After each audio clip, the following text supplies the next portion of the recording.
Bonjour, bienvenue au webinaire d'information pour scientifiques en résidence pour un mandat très spécifique, c'est-à-dire dans un milieu municipal et plus précisément la MRC Beauce-Centre. On est vraiment content de vous avoir aujourd'hui. Je suis directrice au Grand Défi de société au Fonds de recherche du Québec, donc je travaille directement avec le scientifique en chef.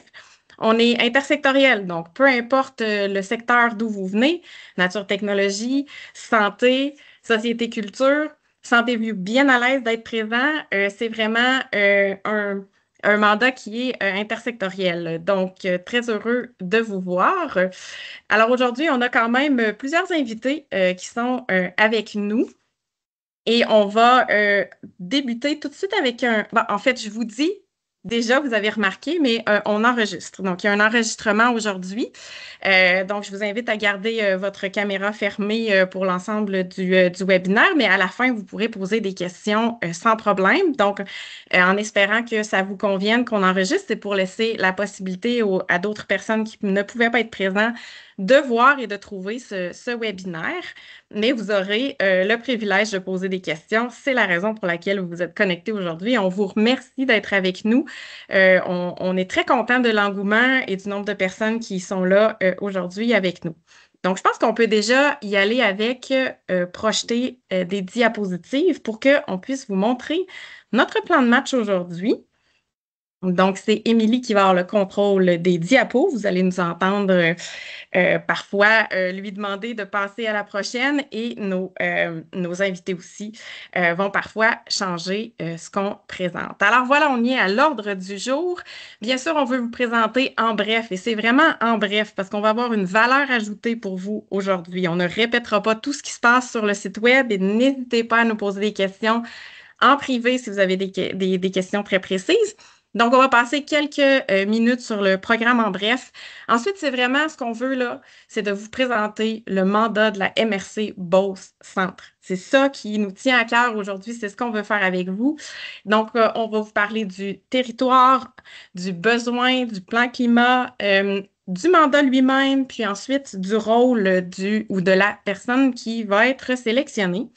Et ensuite, on a avec nous le risque. On a des gens du risque parce que le réseau inondation, bien sûr, intersectoriel québécois, qui nous a aidés à vous interpeller. Vous avez entendu parler du webinaire de différentes façons, mais on leur a demandé d'être là pour nous expliquer un peu pourquoi l'implication sociale. Donc, vous allez venir d'un parcours probablement essentiellement académique, mais vous allez avoir fait de la recherche-action. Vous allez avoir fait des recherches avec des parties prenantes, la société et tout ça. Mais en quoi l'implication sociale, les compétences que vous avez développées jusqu'à maintenant pourraient vous mener au conseil scientifique dont on va passer un peu de temps et restez là parce que vous avez une de vos pairs qui va vous expliquer en quoi elle pense que les doctorants et doctorantes ont tout ce qu'il faut pour faire du conseil scientifique. Et ensuite, un échange avec vous, petit calendrier pour qu'on soit bien situé. Donc, je pense qu'on est prêt. Je vais donner la parole en premier à Émilie Rochette, votre responsable de programme au Fonds de recherche du Québec, qui va vous parler en bref du programme. À toi, Émilie. Oui, alors bien contente de voir autant de personnes se joindre au webinaire aujourd'hui. Ça me fait vraiment plaisir d'être là. Donc, comme dit Marie-Pierre, je prendrai pas trop de temps pour en laisser plus à nos partenaires.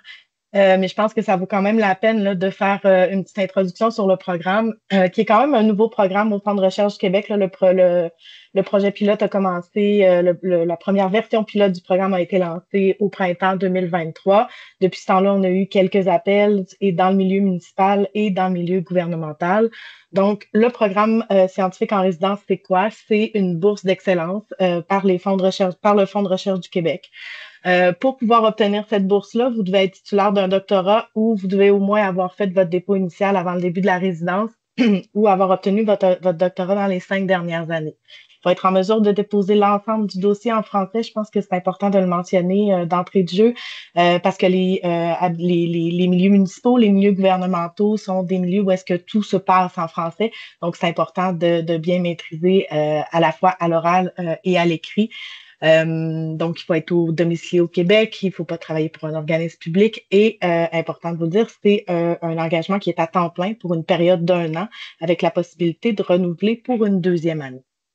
Plus concrètement, le programme scientifique en résidence, c'est une expérience de carrière dans un milieu non académique qui vous permette de mettre à profit vos connaissances, vos compétences que vous avez appris pendant le doctorat, euh, euh, les traduire pour pouvoir en voir des retombées tangibles là, dans un milieu qui est non académique.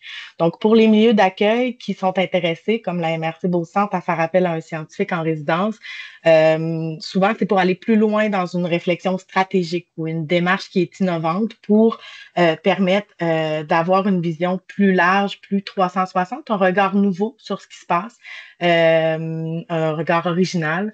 Les milieux d'accueil veulent également s'informer sur l'état des connaissances, identifier les consensus, avoir être en mesure là, d'avoir de l'information qui est synthétisée, vulgarisée, puis qui peut être transmise à plusieurs partenaires. Et finalement, ben, un scientifique en résidence aussi, ça aide à diagnostiquer une problématique sur plusieurs angles. Souvent, il y a beaucoup d'expertise dans les milieux municipaux, dans les milieux gouvernementaux, mais souvent, les gens sont souvent pris dans les tâches plus quotidiennes, dans l'administration. On a peut-être un petit peu moins de temps pour penser puis pour aller plus loin. Donc, le scientifique en résidence, c'est vraiment quelqu'un qui va venir appuyer les équipes et qui, lui, elle, a de l'espace plus pour penser et est là pour soutenir l'expertise qui est déjà présente. C'est important aussi de vous rappeler que scientifique en résidence, c'est pas un lieu où vous allez nécessairement les poursuivre votre propre projet de recherche comme dans un postdoc régulier. C'est vraiment plutôt vous allez vous intégrer à des projets qui sont en cours, puis vous allez aider à bâtir des projets qui sont chers là, au milieu d'accueil et qui nécessitent une expertise un petit peu plus poussée et du soutien là, à plusieurs niveaux. Donc, avant de céder la parole à la MRC, je veux quand même vous informer un peu sur la demande. Là. Dans la demande que vous allez déposer, on vous sort un peu de votre zone de confort. C'est pas une demande régulière de postdoctorat ou le dépôt d'un projet de recherche. C'est une demande qui est un petit peu plus simple, qui est un peu plus rapide, dans laquelle on vous demande une lettre de motivation, une proposition d'approche qui est en lien avec le mandat qui est décrit. En fait, c'est sans connaître exactement le milieu d'accueil puis qu'est-ce qui s'en vient, c'est quand même essayer de vous projeter dans si vous aviez ça à faire, qu'est-ce que vous feriez puis qu'est-ce que vous proposeriez à l'organisation pour arriver à la réalisation des différents objectifs et des différents livrables. Et donc, dans votre demande, c'est vraiment important de mettre en lumière, de mettre je dirais, en valeur comment les compétences que vous avez acquises dans votre doctorat peuvent contribuer à la réalisation du mandat, puis à vous appuyer vraiment sur les aspects du mandat. Donc, quand le comité d'évaluation va se pencher sur vos demandes, c'est vraiment ça qui est important, sur lequel c'est important de mettre plus d'emphase dans les différents documents que vous allez déposer. Donc, je cède maintenant la parole à mes collègues de la MRC. Je Je vais vais arrêter simplement mon dire partage. peut-être un petit ajout, travail hybride, tout dépendant le mandat où il est. Ici, c'est une MRC, c'est un grand territoire. Puis il y a vraiment une possibilité là, de travailler à la fois à distance, mais il faut anticiper de vouloir être présent sur le territoire avec une certaine fréquence qui sera déterminée. Donc, vous allez à la fois discuter, si vous êtes sélectionné avec la MRC, comment on aborde le mandat, on co-construit un peu ce qui va être fait. Il faut quand même s'attendre à avoir une présence, mais vous pouvez rester, vous demeurer à un endroit différent. Et puis ça, Marcel, soyez à l'aise de mettre des spécifications lors de votre tour de parole sans problème. Alors, la prochaine personne est supposée être Geneviève Turgeon. J'ai vu qu'elle est peut-être sortie et revenue. Je ne sais pas si elle est présente. Geneviève, je crois que peut-être on pourra alors avoir un petit mot sur la MRC plus tard. Peut-être qu'on pourra aller directement avec le mandat parce que je ne la vois pas. Elle a été déconnectée. Donc, Nathalie, si tu veux peut-être nous aider à faire le lien vers la MRC et le mandat en particulier. Donc, on remet la diapo pour aider à parler du mandat. Donc, c'est à toi, Nathalie. Bonjour, bonjour tout le monde, ça me fait plaisir d'être avec vous. Juste valider, là, il y a un commentaire de Geneviève dans le chat. Alors, bien écoutez, C'est ça, je suis Nathalie Quirion, je travaille avec la MRC Beauce-Centre qui a pris un virage depuis quelques années de travailler sur sa culture de l'innovation. Dans cette perspective-là, la MRC démontre beaucoup de dynamisme pour se rapprocher du milieu scientifique académique, notamment du côté du volet privé. Donc, la MRC tout à l'heure, vous allez entendre Geneviève Turgeon vous en parler davantage, mais en fait, ce que je veux placer ici avant d'introduire directement le mandat, c'est que c'est un milieu donc qui est déjà engagé dans cette idée de culture d'innovation pour faire les choses différemment. Et comme institution publique, ils ont l'audace donc d'ouvrir leur équipe à un travail collaboratif avec un futur scientifique en résidence. Et le mandat qu'ils ont choisi de présenter dans ce contexte-là, c'est de travailler sur l'élaboration du plan climat qui sont, entre guillemets, obligés, ou en tout cas, d'un point de vue gouvernemental, il y a une obligation des milieux de se doter d'un plan climat pour faire face puis vous êtes tous probablement, il y a plusieurs spécialistes de la chose. Là. Donc, c'est la nature du projet qui est sur la table, c'est le plan climat de ce milieu-là. Et le type d'activité, finalement, qui est prévu, c'est puis Madame Marcel, qui est la directrice générale adjointe, va en parler plus spécifiquement, mais l'idée, c'est de travailler en équipe avec les gens locaux, pour documenter notamment, puis c'est bien écrit sur le site web des fonds de recherche, là, de réaliser d'abord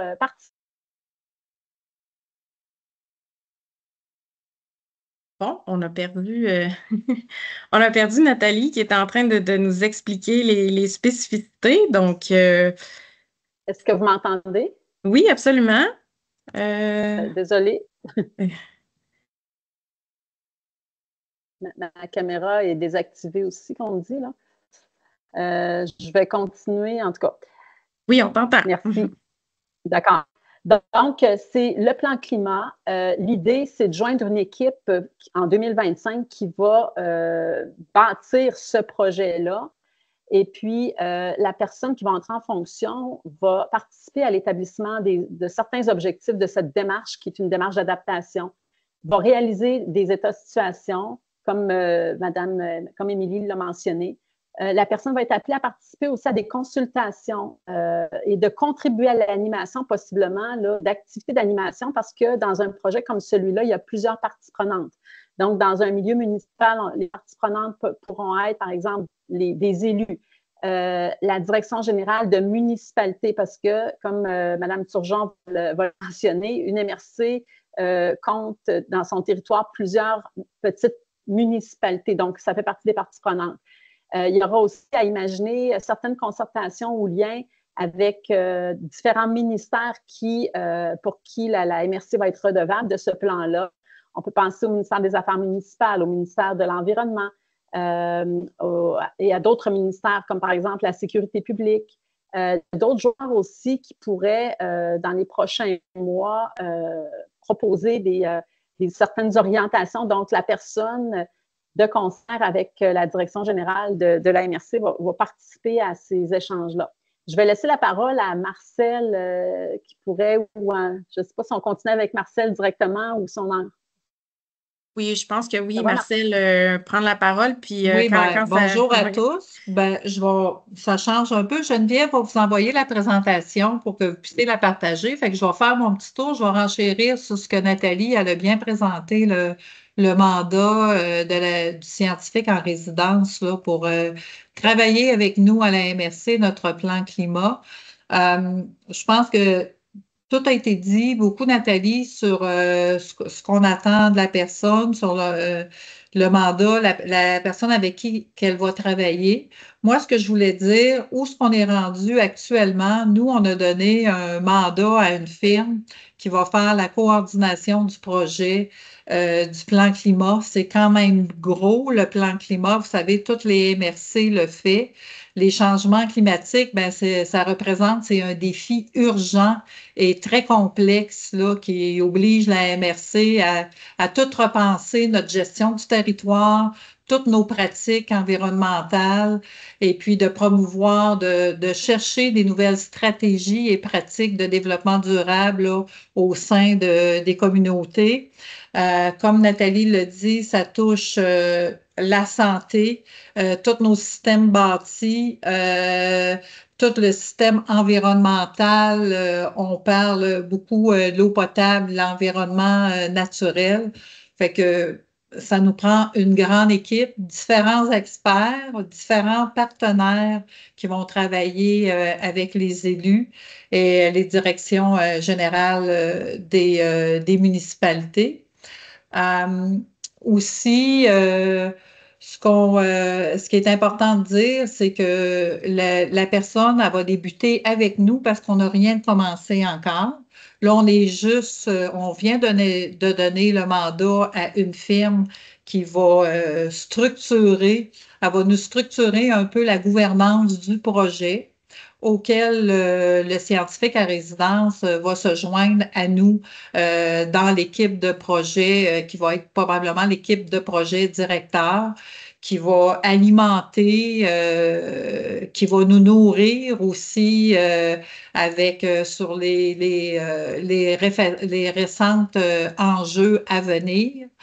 Fait que c'est un peu ça. Fait que je vais laisser la parole à Geneviève. On pourra répondre à vos questions.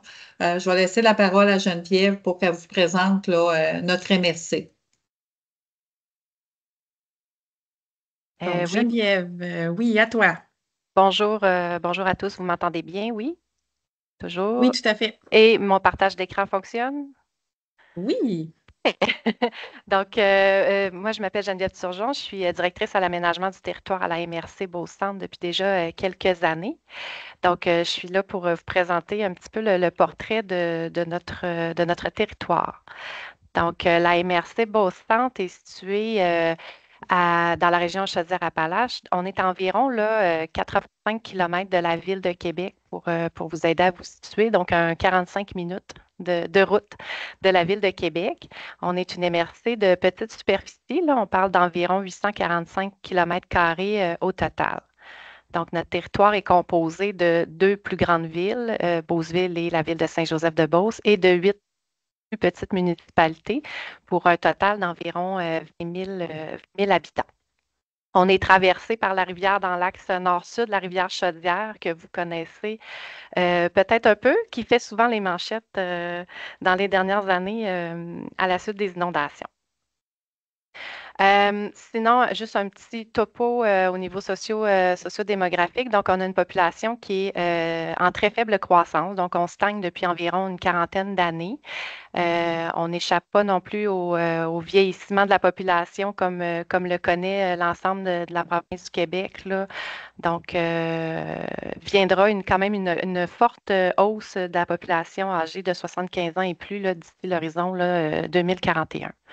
Les revenus moyens, médians de la population sur notre territoire, donc autant des individus que des ménages, là, est quand même plus faible que la moyenne provinciale. Puis, on note aussi sur notre territoire quand même un manque de diversité au niveau de notre offre de logement. Donc, une offre de logement qui répond aux différents besoins de nos populations. Je vous ai placé une petite carte, c'est notre outil de travail principal, nous, en aménagement du territoire, là, une petite carte pour vous montrer un petit peu à quoi ressemble l'occupation du territoire dans la MRC. Donc, notre territoire, on est 100% en tenure privée. Donc, on n'a pas de terre publique sur le territoire de la MRC. 93% de notre territoire est situé en zone agricole permanente, donc qui est assujetti à la loi de protection du territoire des activités agricoles.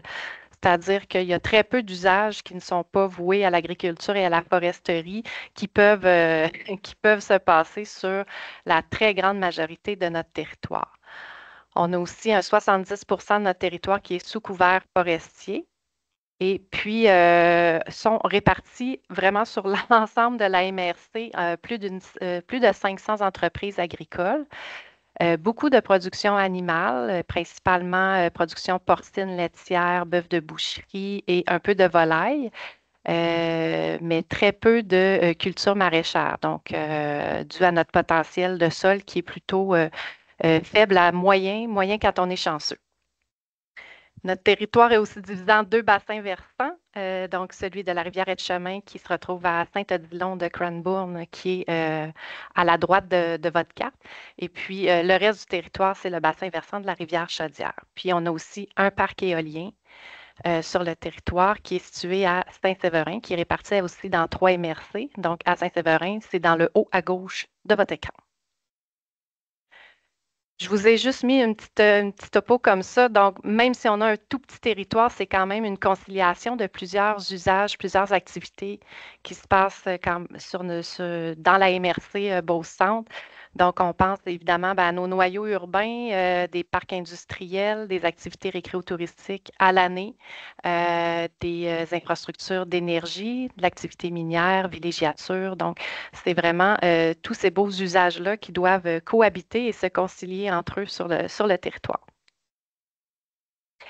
Je vous ai fait une petite liste un peu des enjeux, des défis qu'on a qui sont peut-être plus directement liés à la question des changements climatiques. Évidemment, on ne passe pas à côté le phénomène des inondations. Notre territoire a été particulièrement affecté par les inondations de 2019. Donc, c'est plus de 150 bâtiments qui ont été démolis. On parle de tout près de 200 logements au total là, qui ont disparu à la suite des inondations de 2019. Et puis, on a aussi un vaste territoire qui est sujet au phénomène des embâcles. Donc, la rivière Chaudière qui est un petit peu capricieuse. Puis, donc, ça crée des enjeux particuliers. Et tristement, ben, c'est vraiment au cœur de nos 2 noyaux urbains, là, nos deux villes-centres. C'est vraiment le secteur commercial et résidentiel de nos municipalités qui sont affectés. On a aussi une nouveauté depuis déjà, bon, ça se parle depuis quelques années déjà. Donc, la remise en service du chemin de fer. Donc, on n'avait plus de chemin de fer du tout sur notre territoire. Et là, il y a une remise en service du chemin de fer pour notamment un projet de valorisation des haldes de résidus miniers. Donc, les anciens amoncellements de résidus d'amiante qui seront valorisés pour la production de sulfate de potassium et de magnésium prochainement. Je vous ai mis aussi l'importance du transport sur notre territoire.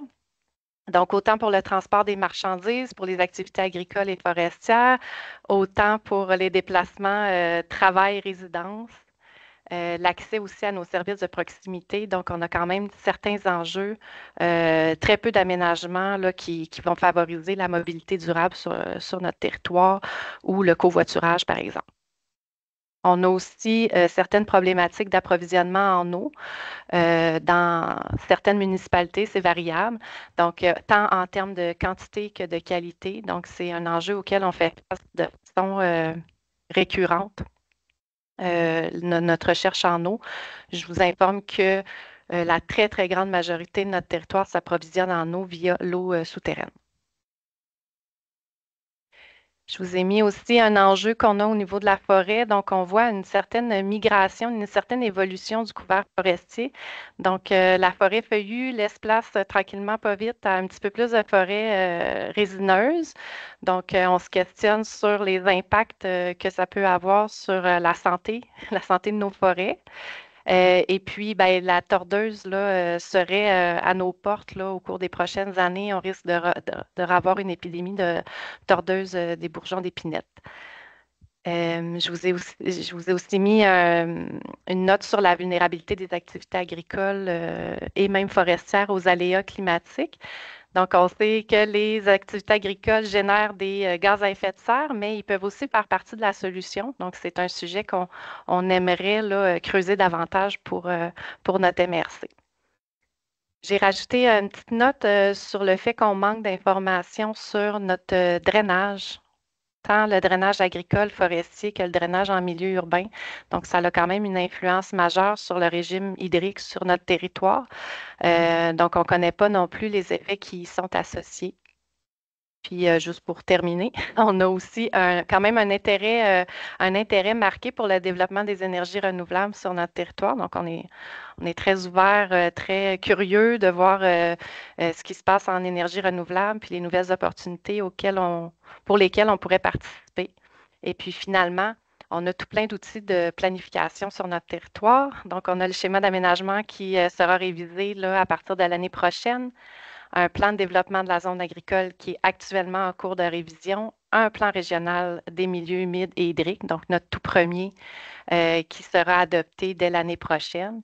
Et aussi, on aura un schéma de sécurité civile à réaliser prochainement. Donc, on souhaite aussi que le plan climat vienne s'arrimer ou collabore, en tout cas, à l'ensemble de nos mandats là, dans nos différents exercices de planification sur notre territoire.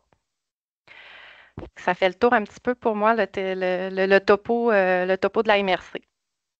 Merci beaucoup, Geneviève. Donc, vous voyez ici que cette opportunité-là, cette expérience de carrière-là est vraiment venir intégrer une équipe qui est motivée puis pour comprendre au quotidien c'est quoi leur réalité, pour essayer de voir avec eux comment ils peuvent prévoir, réfléchir, mettre ensemble un plan qui va vraiment être pertinent pour eux à court et à long terme. Donc, ils ne veulent pas que faire écrire des mots parce qu'on leur demande d'écrire des mots dans un plan, mais ils veulent réellement faire une réflexion. Moi, j'ai été particulièrement séduite quand ils nous ont approchés. Je me suis dit, quelle belle opportunité pour la relève en recherche. Donc voilà, vous avez vu aussi la complexité. C'est ça d'arriver avec un esprit scientifique et d'essayer de se dire, bon, ben oui, attends, je sais comment faire ça, regarder la complexité, puis réfléchir, diagnostiquer et tout ça. Donc, pensez déjà, si ça commence à vous séduire, comment vous allez présenter dans une demande ce que vous venez de comprendre, là. Ce qu'on vous offre comme opportunité, comment ça peut se lier à ce que vous avez déjà fait dans le passé, au fait que vous avez un parcours scientifique. Puis pour vous amener à y penser, bien, on a invité le risque pour essayer de vous montrer un peu l'implication sociale que vous avez au fur et à mesure que vous faites un projet de recherche. Certains d'entre vous en font plus, certains un peu moins.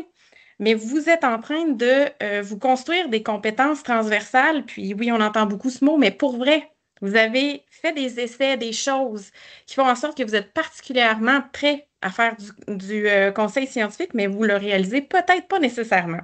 Donc, je vais donner la parole à Manel du risque et Alice en deuxième, qui vont parler un peu de implication sociale, pourquoi c'est important, puis qu'est-ce que ça veut dire pour vous, relève en recherche, qui sont dans des regroupements, dans des centres, dans des réseaux, qui sont en train d'aider ces regroupements et ces centres-là et qui font des choses et qui développent des compétences. Donc, Manel, c'est à toi de prendre la parole. Merci beaucoup, Marie-Pierre. Bon, merci. Premièrement, je tiens à remercier tous les participants. Je tiens à remercier la MRC et les fonds de recherche du Québec d'avoir impliqué le réseau risque. Nous sommes très honorés. Donc, pour aller droit au but, le réseau risque, c'est quoi? Réseau inondation intersectorielle du Québec, comme son nom l'indique, c'est un réseau de recherche. La recherche se fait de façon intersectorielle. C'est un réseau innovant. C'est une initiative des scientifiques en chef du Québec suite aux 2 inondations majeures qui ont frappé le territoire du Québec en 2017 et 2019. Donc, cette initiative-là, elle a abouti à la création de ce réseau-là qui, comme vous le voyez à l'écran, il couvre nos 18 universités.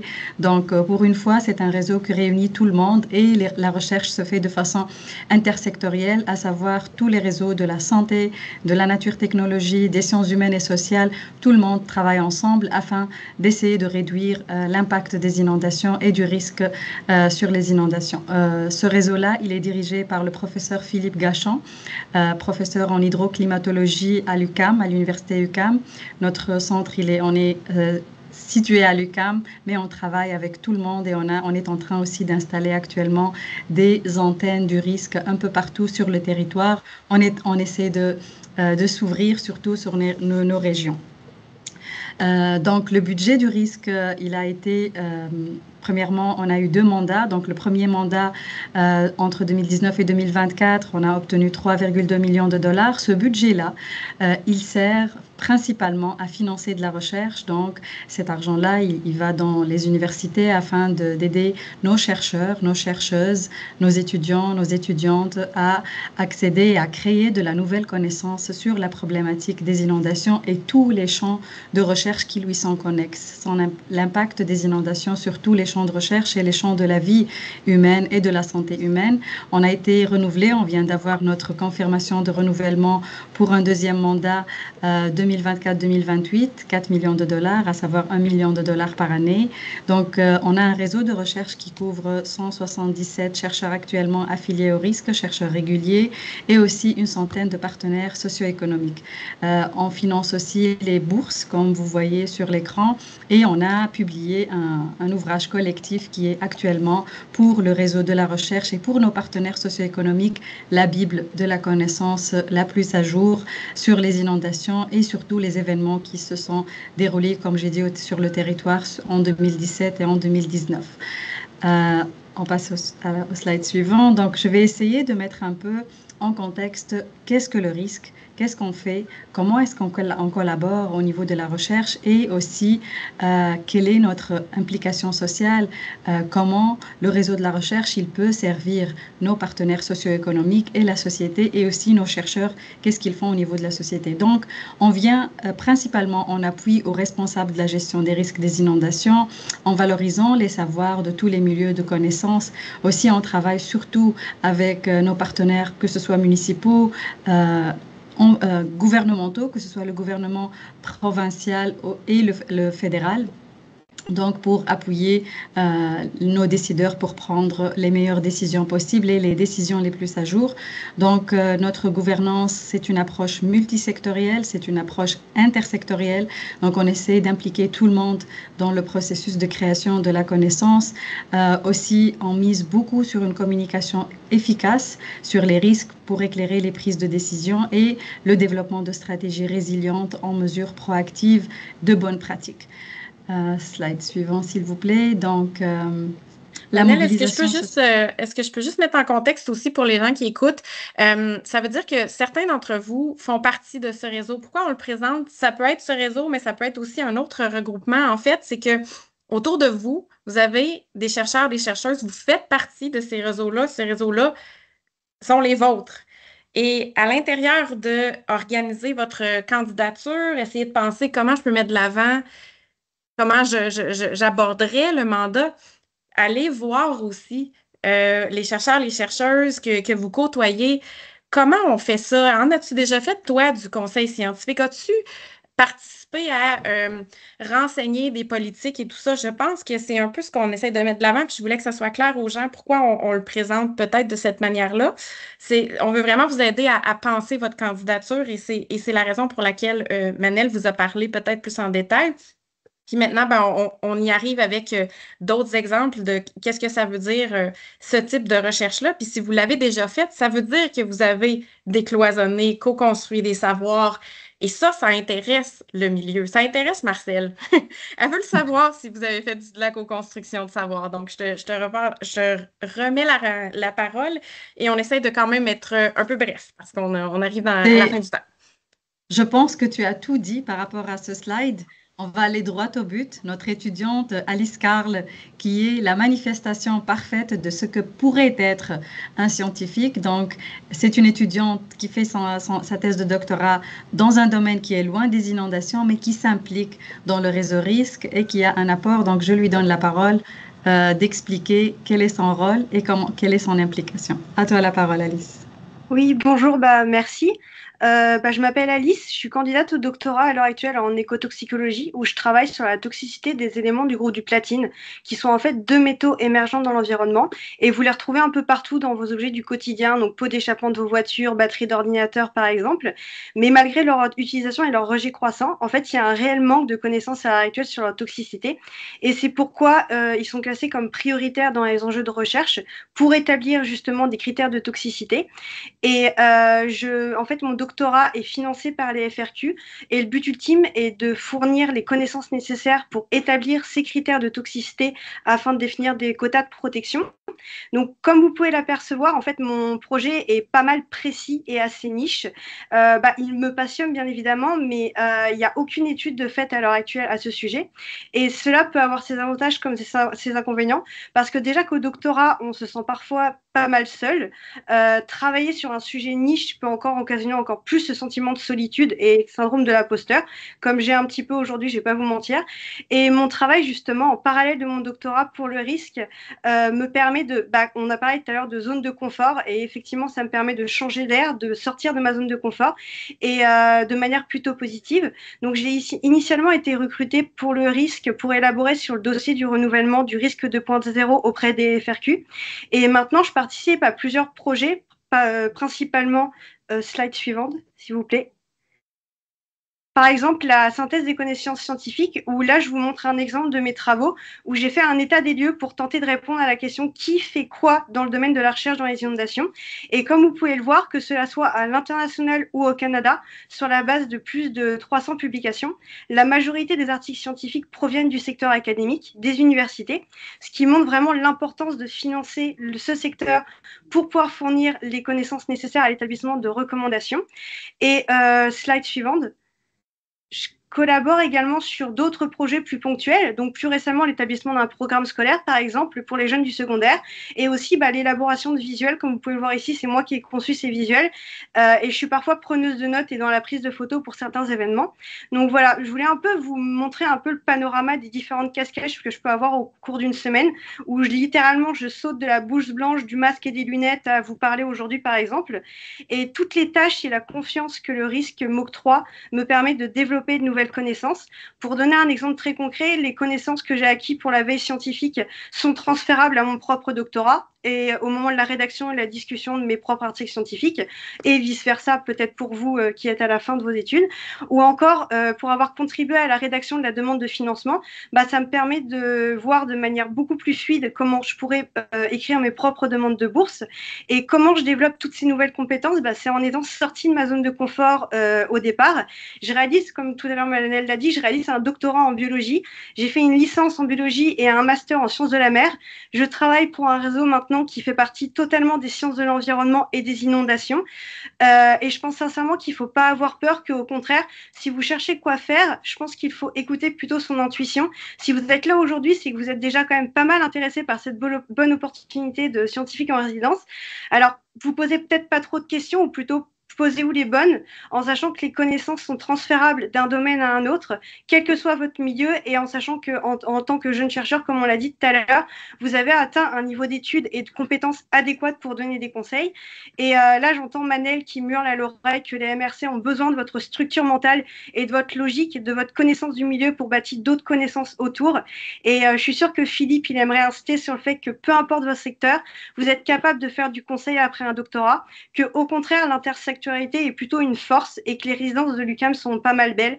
Donc c'est une belle opportunité que vous allez là avec cette résidence pour peut-être pas développer de nouvelles compétences, mais peut-être pour peaufiner celles que vous avez déjà, tout en prenant le temps de penser à qu'est-ce que vous aimeriez faire plus tard par la suite. Voilà, et merci de l'invitation pour clôturer ça.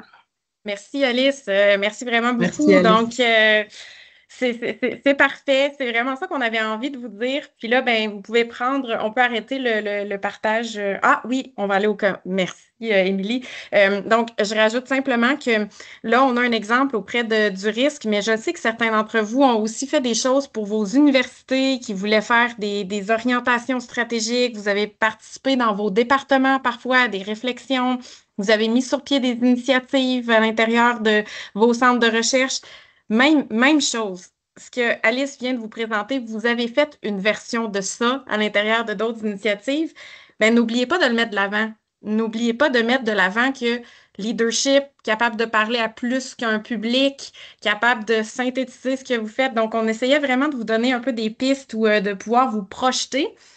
Et en dernier lieu, avant qu'on regarde le calendrier, commencez à nous écrire des questions aussi là, dans la conversation.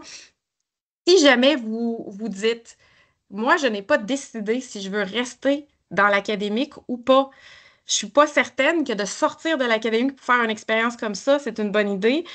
moi, je pense que Alice nous a quand même démontré que ça peut être une façon d'aller peaufiner des choses, d'aller chercher des expériences dans des contextes, mais même d'avoir un réseau maintenant avec une municipalité, une MRC, ça peut être justement une force et différenciateur qui, une fois que vous revenez avec une proposition parce que vous avez décidé, vous savez, c'est quoi?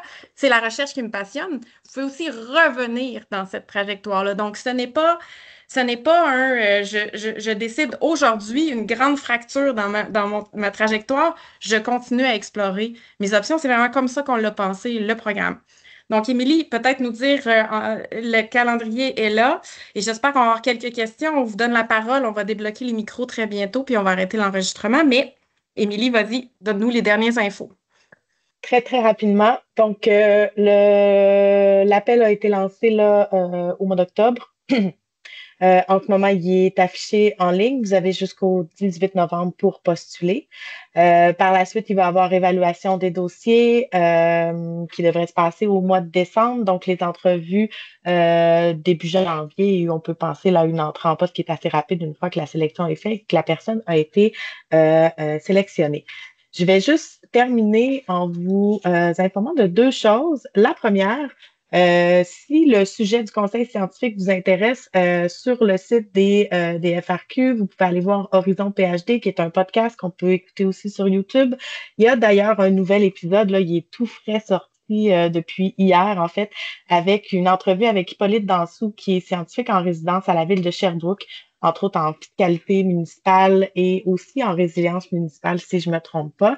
Et je vais aussi finir en disant que il y a aussi plusieurs résidences qui sont disponibles au niveau gouvernemental. On a un webinaire sur les résidences qui portent particulièrement sur les données lundi prochain. Si ça vous intéresse, ça vous intéresse de vous inscrire, on va laisser le lien dans la présentation. Alors, mais sans plus attendre, je vous laisse la parole pour vos questions. Ça nous fera plaisir d'y répondre. Alors, levez la main si